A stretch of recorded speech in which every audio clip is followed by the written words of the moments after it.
Hello friends, Namaskar. I am Grijesh Kumar with a new video. You are welcome in this video. This video is based on remaining part of previous video which has been created for TET English preparation. Here question number 61 is given as whom did Henchard arrange to hire Hill business manager before meeting for praise in the mayor of Casterbridge. Friends यहाँ पर आपको बताना है कि the mayor of कास्टब्रिज में किसको हेंचार्ड arrangement के लिए मैनेजर जो है चुना जाता है. तो यहाँ पे इसका आंसर दिया गया है, यहाँ पे आंसर दिया गया है Joshua Job. So correct option is D, Joshua Job को चुना जाता है. Next question, question number 62. Question number 62 is Mrs Dalloway describes the events of. Mrs Dalloway जो होती हैं ये किस घटना का वर्णन करती हैं, यहाँ पर आपको बताना है. तो आंसर दिया गया है वन डे की घटना का ये वर्णन करती हैं. So correct option is C. Explanation भी दिया गया है यहाँ पे. Mrs Dalloway describes the event of one day. Mrs Dalloway published on 14 May 1925. ये रचना जो है 14 मई 1925 में पब्लिश हुई थी in a novel by Virginia Woolf, जो कि वर्जीनिया वुल्फ का नावल है. That details a day in the life of Clarissa Dalloway, a fictional high society women in post first war in England. This is one of the Woolf's best known novel. Virginia Woolf के novel में से एक सुविख्यात knowledge है, क्या कहते हैं, novel है. तो यहाँ पे क्वेश्चन नंबर 63 दिया गया है. Mr Behrman in the last leaf is. Mr Behrman जो होते हैं लास्ट लीफ में क्या होते हैं, यहाँ पे आपको बताना है. तो इसका आंसर दिया गया है a never living downstairs. So correct option is A. Question number 64. Question number 64 is as follows. यहाँ क्वेश्चन नंबर 64 पर जाने से पहले थोड़ा सा इसका एक्सप्लेनेशन देखते हैं क्वेश्चन नंबर 63 का. In the last leaf Mr Behrman is a painter who lived on the ground floor. He had been into painting for 40 years. She called him to her flat so that she could take help of him. She told him about Johnsy's health and her false believe. The last leaf में Mr Behrman जो होते हैं एक painter होते हैं जो ground floor पर रहते हैं, और इनको जो है वहाँ की जो मकान मालकिन है वो फ्लैट करके पुकारती है और इनसे हेल्प लेती है जॉनी के हेल्थ के लिए. Question number 64.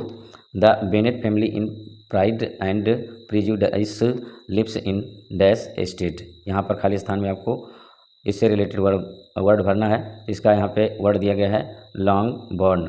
लॉन्ग बॉर्न यहाँ पर भरा जाएगा. सो करेक्ट ऑप्शन इज ए. इसका एक्सप्लेनेशन भी दिया गया है. एक्सप्लेनेशन से आप समझ जाएंगे ये कहाँ की बात है. The Bennet family in Pride and prejudice is a fictional family. ये एक फिक्शनल फैमिली है, काल्पनिक परिवार है. Created by the English novelist John Austin. John Austin जो कि एक इंग्लिश नॉवलिस्ट हैं, इनके द्वारा ये रचित किया गया है, लिखा गया है. The family consist of Mr and Mrs Bennet and their 5 daughters. परिवार में मिस्टर और मिसेज बेनेट होती हैं, उनकी 5 पुत्रियां होती हैं. Jane, Mary, Catherine, Lydia and Elizabeth. Lives in Longbourn house in the village of Longbourn, Meryton township in Hertfordshire. ये इसका एक्सप्लेनेशन हो गया. क्वेश्चन नंबर 65 दिया गया है. Who is the old man in the old man and sea the sea. The old man and the sea में old man कौन होता है ये आपको बताना है यहाँ पे. तो इसका आंसर यहाँ पे दिया गया है सेंटियागो. सेंटियागो होता है जो ओल्ड मैन होता है. So correct option is B. इसका यहाँ पे एक्सप्लेनेशन भी दिया गया है, थोड़ा सा पढ़ लेते हैं एक्स्ट्रा नॉलेज के लिए. Santiago is the old man in the old man and the sea, written by the American author Ernest Hemingway in 1951 and published in 1952. The old man in the old man जो है ये mister Ernest Hemingway के द्वारा लिखा गया, जो कि एक अमेरिका के लेखक हैं, और ये 1951 में लिखा गया और इसका पब्लिकेशन 1952 में हुआ था. और भी इसमें दे रहे हैं. It was the last major work. ये इनका अंतिम मेजर वर्क था. Which tells the story of Santiago, जिसमें सेंटियागो की कहानी बताई गई है. An aging Cuban fisherman. और सेंटियागो जो होता है एक क्यूबान फिशरमैन होता है. Who struggles with a giant marlin. एक राक्षस मार्लिन से ये संघर्ष करता है. Far out of the gulf stream off the coast of Cuba. In 1953 the old man and the sea was awarded Pulitzer prize. और इसको जो है यहाँ पर भी एक आपको फैक्ट मिल जाता है कि the old man and the sea को पुलित्जर प्राइज़ भी मिल चुका है फिक्शन के लिए। Question number 66, the statement all animals are equal but some are more equal than others occurs in, ये स्टेटमेंट किस रचना में आता है ये आपको बताना है। तो यहाँ पे आंसर दिया गया है एनिमल फॉर्म में आता है, so correct option is C. इसका एक्सप्लेनेशन भी यहाँ पे दे रहे हैं, थोड़ा सा इसको जान लेते हैं। The above mentioned statement all animals are equal but some are more equal than others occurs in Animal Farm written by George Orwell, ये जॉर्ज ऑरवेल के द्वारा लिखा गया है and first published in England on 17 August 1945, और इसका publication जो है 17 अगस्त 1945 में इंग्लैंड में हुआ था। इसके अतिरिक्त भी इसमें दे रहे हैं इज अ फेबल, एक प्रकार की कहानी होती है that uses a form of yard setting to represent Russian revolution, जो कि रशियन रिवोल्यूशन को बताता है।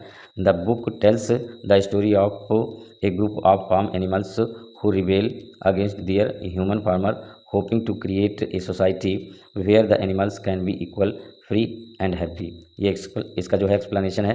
Question number 67, the lord of flies is a literal translation of, the lord of flies ये किसका लिटरल ट्रांसलेशन है? तो यहाँ पे इसका आंसर दिया गया है बेल्जेबब, ये इसका लिटरल ट्रांसलेशन है, सो करेक्ट ऑप्शन इज ए। इसका जो है एक्सप्लेनेशन भी देख लेते हैं, यहाँ पर दिया गया है इसका एक्सप्लेनेशन से जो है एक्स्ट्रा नॉलेज हो जाता है। एक्सप्लेनेशन इसका यहाँ पे दिया गया है, Lord of the flies is a novel, Lord of the flies ये एक प्रकार का नॉवेल है रिटन बाई विलियम गोल्डिंग के द्वारा जो लिखा गया है। इट वाज पब्लिश्ड इन 1954, ये 1954 में पब्लिश हुआ था। The title is a literal translation of Beelzebub, a Semitic डर्टी which was worshipped in the Philistine city of Ekron, फिलिस्तीन में जो है एक्रोन की पूजा के लिए इसको माना जाता है बेल्जेबब को, एक सेमेटिक डर्टी है। क्वेश्चन नंबर 68, यूकोना is associated with the novel, यूकोना का संबंध किस नॉवेल से है आपको बताना है। तो यहाँ पे इसका आंसर दिया गया है things fall apart, so correct option is B. यहाँ पे इसका एक्सप्लेनेशन भी दिया गया है, यूकोना is associated with the novel things fall apart, things fall apart is the debut novel of Chinua Achebe, ये चिनुआ एकीबी का नॉवेल है, फर्स्ट पब्लिश्ड इन 1958, जिसका पब्लिकेशन 1958 में हुआ था। यूकोना इज ओकोन हुई father and since he has passed away before the novel begins, novel के शुरू होने से पहले ही इनके पिता ओकोनवुई का डेथ हो जाता है, जिसका वर्णन इसमें दिया गया है। He is only present in Okonkwo's memories, और ये इसके केवल स्मृति में रहते हैं। He always brought a great deal of shame to Okonkwo's and to his family as a whole due to his constant laziness and refusal to work, ये explanation है।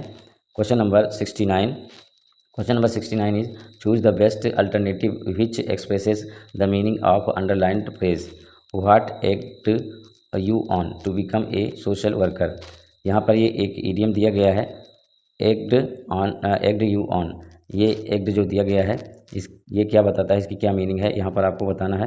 तो ये बताता है अर्ज करने को, so correct option is B. Explanation भी यहाँ पर हिंदी में दिया गया है, देख लेते हैं।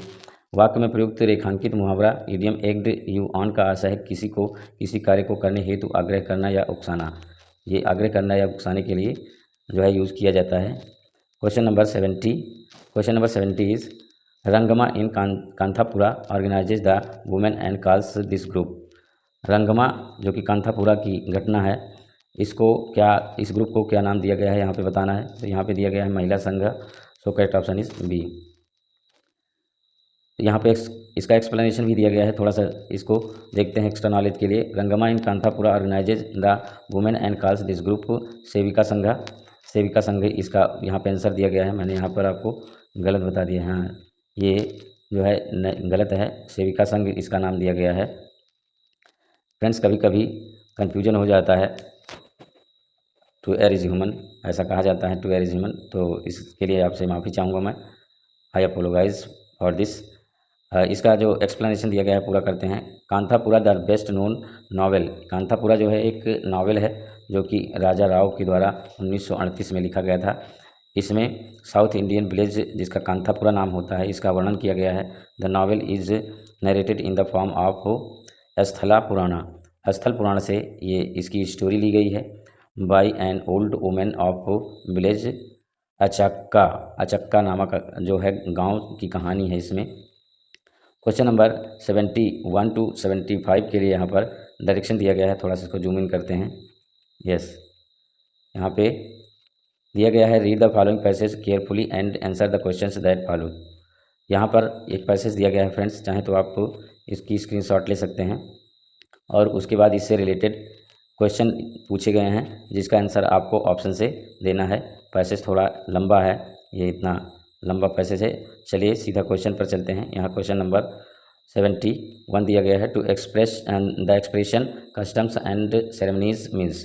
यहाँ पर कस्टम्स एंड सेरेमनीज का आपको अर्थ बताना है। इसका अर्थ दिया गया है usual practices and religious rites. So correct option is C. Question number 72, suitable title for given passage would be. इसका टाइटल आपको बताना है, तो इसका टाइटल दिया गया है the function of the police. So correct option is D. Question number 73, according to the writer which one of the following is not the responsibility of the police. इसका आंसर आपको करना है कि पैसेज में जो पुलिस की responsibility होती है इनमें से कौन सा ऑप्शन है जिसका स्टेटमेंट लागू नहीं होता है। तो यहाँ पे आंसर दिया गया है to maintain peace during extra ordinary circumstances. So correct option is D. Next question, question number ये कौन सा था, हाँ क्वेश्चन नंबर 74।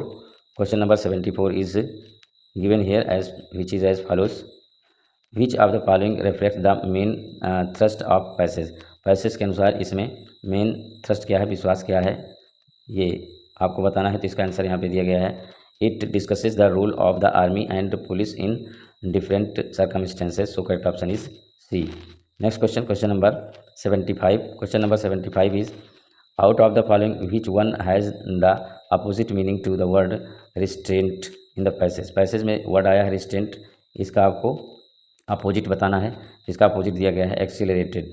रिस्ट्रेंट का मतलब होता है संयमित करना या नियंत्रित करना, संयमित करना या नियंत्रित करना, और एक्सेलरेट का मतलब होता है बढ़ा देना। तो इसका बी ऑप्शन यहाँ पे सही हो जाएगा। क्वेश्चन नंबर 76 टू 79 के लिए यहाँ डायरेक्शन दिया गया है read the following poem carefully and answer the questions that follow. एक पोएम दी गई है, ये छोटी सी पोएम है। पोएम के बाद इससे रिलेटेड क्वेश्चन दिए गए, सीधा क्वेश्चन पर चलते हैं। क्वेश्चन नंबर 76 दिया गया है what does riches mean here. Riches का मतलब क्या है, क्योंकि इसको मैंने पहले सॉल्व किया है तो इसका आंसर मैं आपको बता रहा हूँ। मटेरियल गेंस जो है रिचेज का यहाँ पर मतलब है। So correct option is B. Question number 77 what does the poet say about lust fame. The poet says that it is.